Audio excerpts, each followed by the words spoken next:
আসসালামু আলাইকুম। অবিরাম বাংলার সংবাদে সবাইকে স্বাগত জানাচ্ছি আসিফুর রহমান সাগর। শুরুতেই বিআরবি কেবলস সংবাদ শিরোনাম। রোহিঙ্গা সংকটের স্থায়ী সমাধানে আন্তর্জাতিক সম্প্রদায়কে আরও জোরালো ভূমিকা নিতে হবে, জাতিসংঘে প্রধানমন্ত্রী।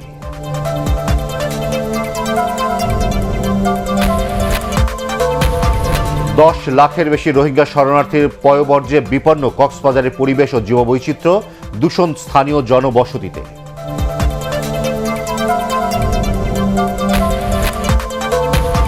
লাইসেন্স না নিয়েই ধামাকা শপিংয়ের শত কোটি টাকার বাণিজ্য, তদন্তে সিআইডি।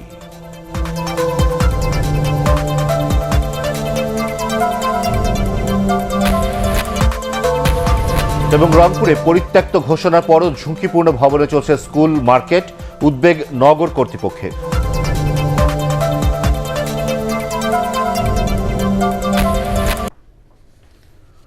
শুনছিলেন বিআরবি কেবলস সংবাদ শিরোনাম।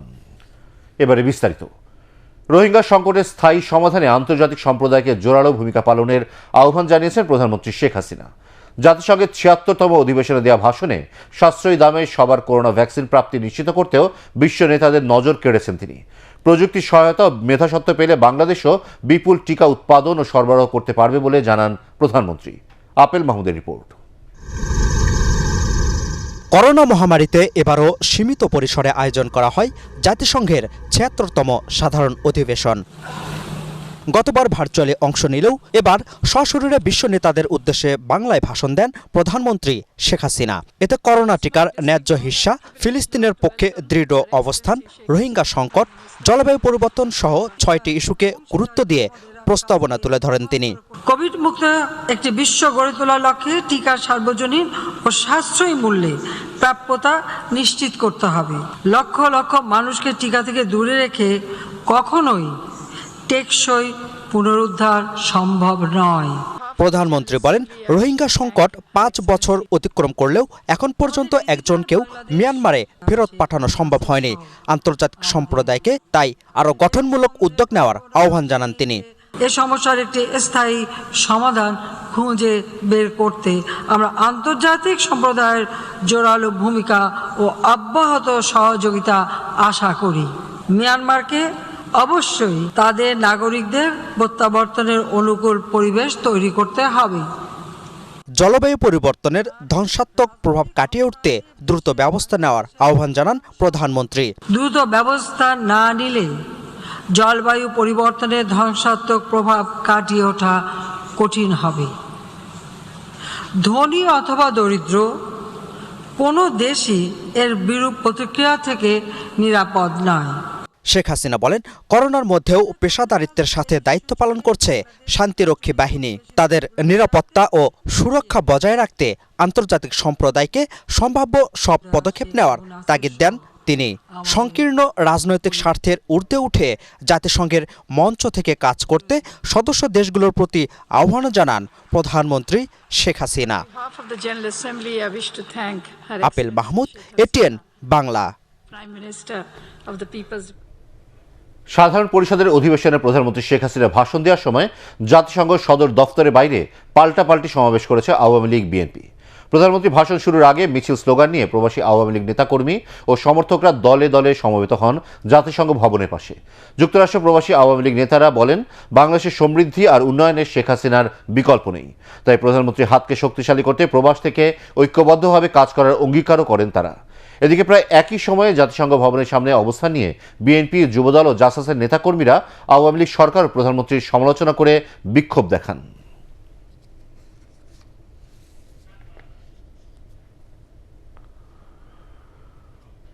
দশ লাখেরও বেশি রোহিঙ্গা শরণার্থীর পয়ঃবর্জ্যে এখন প্রায় বিপন্ন টেকনাফ উখিয়ার পরিবেশ ও জীববৈচিত্র্য। ধসে যাচ্ছে পাহাড়, মরে যাচ্ছে বন, দূষণ ছড়িয়েছে স্থানীয় জনবসতিতেও। বিশ্বখ্যাত ধনী বিল গেটসের আগ্রহে তাই সেখানে তৈরি হচ্ছে দেশের প্রথম omni processor waste to energy plant, যা রক্ষা করবে ভূপ্রকৃতিকে। উখিয়া থেকে ফিরে এহসানুল গনি স্বজনের ছবিতে আরও জানাচ্ছেন কেরামতুল্লাহ বিপ্লব। আফ্রিকার দেশ সেনেগালের বস্তিতে পয়ঃবর্জ্য শোধন করা পানি নিজে পান করে ৬ বছর আগে বিশ্ববাসীকে দেখিয়েছিলেন বিল গেটস। ভবিষ্যতে ময়লা আবর্জনায় বিশ্বের বড় শক্তি হবে একথা বলেছিলেন তিনি। বিল গেটসের সেই ধারণায় omni processor waste to energy plant হচ্ছে উখিয়ার রোহিঙ্গা শিবিরে। সেখানে মাসে শোধন করা হবে রোহিঙ্গাদের কয়েকশো টন মলমূত্র, আবর্জনা ও পলিথিন। সলিড প্লাস্টিক একই সঙ্গে পায়খানা যেটা হবে, মলমূত্রগুলি যেটা, সেটা কিন্তু পরিবেশে নষ্ট করে এটাকে আমরা কাজে লাগাচ্ছি। এটা বাইরে যাবে না, বরং এটা থেকে আমরা আউটসোর্স হিসাবে ড্রিঙ্কিং ওয়াটার, বিদ্যুৎ আর গ্যাস তৈরি করছি। বিশেষজ্ঞরা জানান, বিশ্বে এমন প্রযুক্তির পরিশোধন কেন্দ্র আছে হাতে গোনা কয়েকটি, যে প্ল্যান্ট চলে নিজের তৈরি বিদ্যুৎ শক্তিতে, জ্বালানির কোনো খরচ নেই। ওয়েস্ট কিন্তু এখন আর ওয়েস্ট আমরা বলি না, ওয়েস্টকে বলে আমরা রিসোর্স। 60 থেকে 70 কিলোওয়াট আওয়ার ইলেকট্রিসিটি আমাদের আউটপুট হবে এবং সেই ইলেকট্রিসিটি আমরা এখানে এই প্ল্যান্টটা রানিং করবে আর কি। মানে আমাদের no extra fuel, no extra electricity. বিপুল রোহিঙ্গার ভারে এমনিতেই ভারাক্রান্ত কক্সবাজার, তার উপর পানি, পয়ঃনিষ্কাশন, বিদ্যুৎ সরবরাহে রীতিমতো হিমশিম খেতে হচ্ছে সরকারকে। তাই টেকনাফ উখিয়ায় নতুন ধারণার 30টিরও বেশি প্রকল্প বাস্তবায়ন করছে এলজিআরডি মন্ত্রণালয়ের জনস্বাস্থ্য প্রকৌশল অধিদপ্তর। 585 কোটি টাকার এ প্রকল্পে 360 কোটি টাকা অনুদান দিয়েছে এশীয় উন্নয়ন ব্যাংক এডিবি। বাংলাদেশের ভবিষ্যতের জন্য এটা একটা মডেল প্রজেক্ট হিসেবে হতে পারে, যার কারণে ক্লাইমেটকেও সেভ করবে, গ্রাউন্ড ওয়াটারকে সেভ করবে, এরপরে অ্যাটমসফিয়ারকে সেভ করবে। ইউনিক প্রজেক্ট হচ্ছে এটা। আমরা পদ্মা সেতু, মেট্রো রেল অথবা অন্যান্য বড় বড় প্রজেক্টগুলো দেখছি দৃশ্যমান, এইটাও বাংলাদেশের একটা অ্যাসেট হবে। সৌরবিদ্যুতে চলা পানি শোধনাগার, বিশুদ্ধকরণ প্ল্যান্ট, রোহিঙ্গাদের জন্য স্বাস্থ্যসম্মত টয়লেট ও গোসলখানাও রয়েছে এসব প্রকল্পে। এই সুবিধা পাচ্ছেন স্থানীয় মানুষজনও।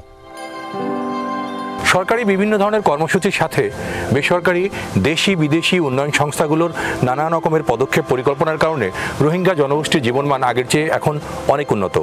ঘরে বিশুদ্ধ পানি পাচ্ছেন তারা, স্যানিটেশনের ব্যবস্থা হয়েছে, এমনকি সোলার বিদ্যুতের মাধ্যমে তাদের ঘরে ঘরে আধুনিক বৈদ্যুতিক যন্ত্রের ব্যবহার হচ্ছে। এ সকলই আরও উন্নত করতে এখন গবেষণা চলছে বিশ্বের বিভিন্ন আন্তর্জাতিক সংস্থার পক্ষ থেকে। Keramatullah Biplob, ATN Bangla, Rohingya camp, Ukhia, Cox's Bazar. Licence ছাড়াই ই-কমার্স প্রতিষ্ঠান ধামাকা শপিং 100 কোটি টাকার ব্যবসা পরিচালনা করে আসছিল বলে জানিয়েছে সিআইডি। বনানী থানার মানি লন্ডারিং মামলার তদন্তের সময় কোনো বৈধ কাগজপত্র দেখাতে পারেনি ধামাকা শপিং। মনির হোসেন তপুর রিপোর্ট। ইনভেরিয়েন্ট টেলিকম বাংলাদেশ লিমিটেডের অঙ্গ প্রতিষ্ঠান ই-কমার্স ধামাকা শপিং। এই অনলাইন প্ল্যাটফর্মে বিভিন্ন পণ্যের লোভনীয় অফার ও ভার্চুয়াল সিগনেচার কার্ড বিক্রির প্রলোভন দেখিয়ে কয়েক মাসেই গ্রাহকদের কাছ থেকে হাতিয়ে নেয় 803 কোটি টাকা। এর মধ্যে 116 কোটি টাকা বিভিন্ন প্রতিষ্ঠানে স্থানান্তর করে ধামাকা শপিং। এই অভিযোগে এ মাসের 9 তারিখ বনানী থানায় মানি লন্ডারিং আইনে প্রতিষ্ঠানটির ব্যবস্থাপনা পরিচালক জসিমউদ্দিন চিস্তি সহ 5 জনের বিরুদ্ধে মামলা করা হয়। ঘটনার পর প্রতিষ্ঠানের বেশ কয়েকজনকে জিজ্ঞাসাবাদ করা হলেও এজাহারভুক্ত কোনো আসামিকে এখন পর্যন্ত গ্রেফতার করতে পারেনি সিআইডি। তাদের 3টা প্রতিষ্ঠানের কথা আমরা উল্লেখ করেছি। ই কমার্সের যে বিভিন্ন লোভনীয় অফারগুলো তারা ওইসব প্রতিষ্ঠানের এগেইনস্টে দিয়েছে। মূল এমডি তো নাই, তাকে তো আমরা পাইনি, সে আসলে কোথায় আছে। বাকিদেরকে আমরা জিজ্ঞাসাবাদ যেটুকু করেছি তারা এটার মানে গ্রহণযোগ্য কোনো উত্তর দিতে পারেনি। মামলার স্বার্থে যদি অ্যারেস্ট করার দরকার আমরা যথাসময়ে করব। সিআইডির এই কর্মকর্তা আরও জানান, ই কমার্স লাইসেন্স ও অর্থ স্থানান্তরের কোনো বৈধ কাগজপত্র এখন পর্যন্ত দেখাতে পারেনি প্রতিষ্ঠানটি। তদন্তে অর্থ পাচারের পরিমাণ আরও বাড়তে পারে বলেও জানান তিনি। উনি ই কমার্সের কথা বলছেন, কিন্তু ই কমার্সের কোনো লাইসেন্স দেখাতে পারেননি। হ্যাঁ, অবৈধ। মানি লন্ডারিংয়ের যে ইনগ্রেডিয়েন্টস, স্থানান্তর, রূপান্তর, উইথড্রয়াল, ভোগ বা দখল বা হস্তান্তর, এরকম তথ্য আমরা পেয়েছি। 116 কোটি টাকা মূলত 3টা অ্যাকাউন্টে ওনাদের লেনদেনগুলো হয়েছে, ওই অ্যাকাউন্টগুলো স্থগিত করা আছে। সম্প্রতি এই প্রতিষ্ঠানটির সেলার অ্যাসোসিয়েশনের অভিযোগের প্রেক্ষিতে সংবাদ প্রচার করে এটিএন বাংলা। এ সময় প্রতিষ্ঠানটির এইচআর এবং এডমিনের ম্যানেজার মুকিতুর রহমানের সাক্ষাৎকার নেওয়া হয়। সত্য কথা বলার কারণে চাকরি হারান তিনি। মনির হোসেন তপু, এটিএন বাংলা, ঢাকা। জরাজীর্ণ ও ঝুঁকিপূর্ণ হওয়ায় পরিত্যক্ত ঘোষণার পরও রংপুরে বেশ কিছু ভবনে চলছে স্কুল মার্কেট। দুর্ঘটনার ঝুঁকি নিয়েও সেখানে বসবাস করছেন মানুষজন। এই পরিস্থিতিকে উদ্বেগজনক বলেছেন রংপুর সিটি কর্পোরেশনের মেয়র মোস্তাফিজার রহমান। নগরীর কামাল কাচনায় মিনি সুপারমার্কেট, মাহিগঞ্জ আফফানুল্লাহ উচ্চ বিদ্যালয়ের একাডেমিক ভবন, ধাপ ব্যাংক মোড়ের মাদক দ্রব্য নিয়ন্ত্রণ অধিদপ্তরের স্টাফ কোয়ার্টার সহ বেশ কিছু স্থাপনা প্রায় 8 বছর আগে পরিত্যক্ত ঘোষণা করা হয়। এসব ভবন ধসে যে কোনো সময় মারাত্মক দুর্ঘটনা ও প্রাণহানির আশঙ্কা করছে নগর কর্তৃপক্ষ।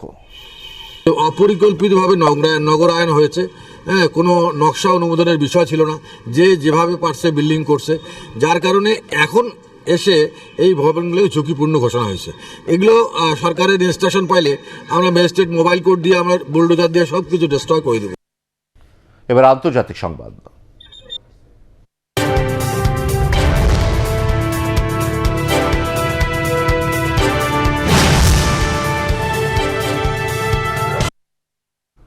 গুপ্তচর বৃত্তির অভিযোগে কারাগারে বন্দী কানাডার 2 নাগরিক মাইকেল স্পাভোর ও মাইকেল কোভরিককে মুক্তি দিয়েছে চীন। মুক্তি পেয়ে তারা সে দেশ ছেড়েছেন বলে জানিয়েছেন প্রধানমন্ত্রী জাস্টিন ট্রুডো।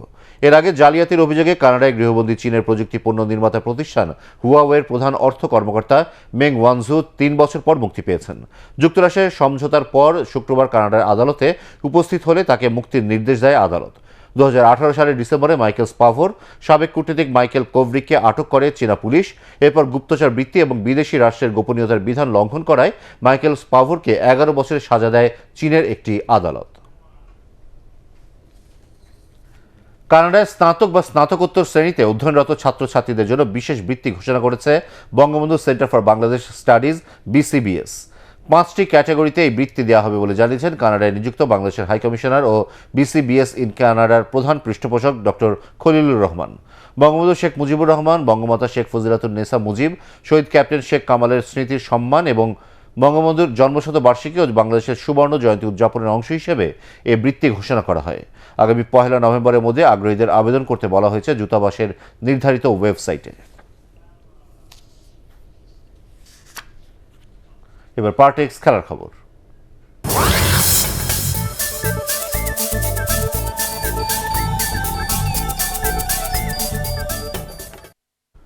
ইংলিশ প্রিমিয়ার লিগের 8 ফুটবলারকে রেখে বিশ্বকাপ বাছাই পর্বের জন্য দল ঘোষণা করেছে ব্রাজিল। অক্টোবরে ভেনেজুয়েলা, কলম্বিয়া ও উরুগুয়ের মুখোমুখি হবে 5 বারের বিশ্বকাপ জয়ীরা। সে ম্যাচগুলোকে সামনে রেখে 25 সদস্যের দল নির্বাচন করেছে কোচ তিতে। এর আগে কোভিড প্রোটোকল জটিলতায় সেপ্টেম্বরের আন্তর্জাতিক সূচিতে ও ফুটবলারদের ছাড়তে অস্বীকৃতি জানায় ইংলিশ প্রিমিয়ার লিগের দলগুলো। জটিলতা আগের মতো থাকলেও ব্রাজিলের বিশ্বাস 2 পক্ষ একটা সমঝোতায় পৌঁছাতে সক্ষম হবে। আগামী 7 অক্টোবর ভেনেজুয়েলা, 3 দিন পর কলম্বিয়া, এরপর 14 অক্টোবর এই পর্বের শেষ ম্যাচে ঘরের মাঠে খেলবে উরুগুয়ের বিপক্ষে।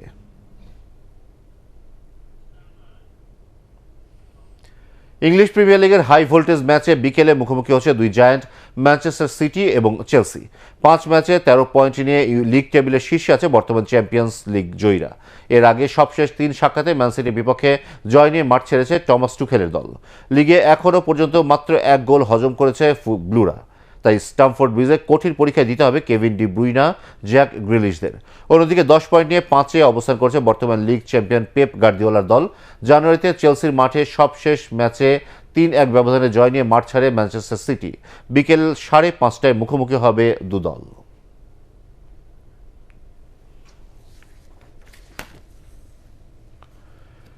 ক্রিকেটীয় অবকাঠামো উন্নয়নের লক্ষ্যে বিসিবি নির্বাচনের মনোনয়নপত্র নিয়েছেন জাতীয় দলের সাবেক অধিনায়ক খালেদ মাসুদ পাইলট।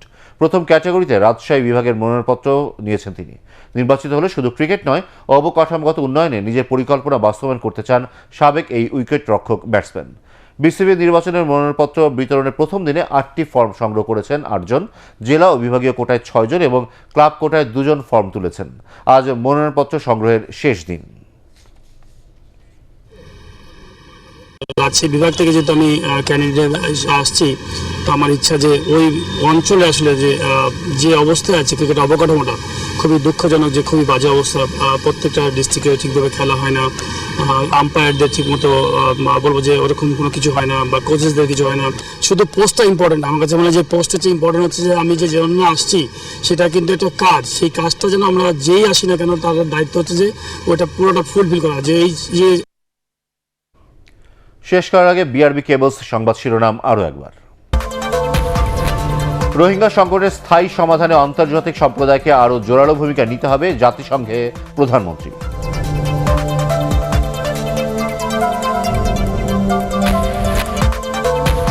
$10 লাখের বেশি রোহিঙ্গা শরণার্থীর পয়ঃবর্জ্যে বিপন্ন কক্সবাজারের পরিবেশ ও জীববৈচিত্র্য, দূষণ স্থানীয় জনবসতিতে।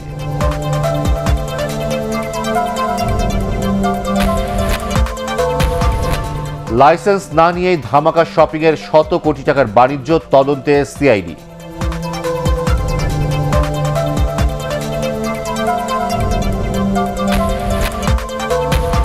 এবং রংপুরে পরিত্যক্ত ঘোষণার পরও ঝুঁকিপূর্ণ ভবনে চলছে স্কুল মার্কেট, উদ্বেগ নগর কর্তৃপক্ষের।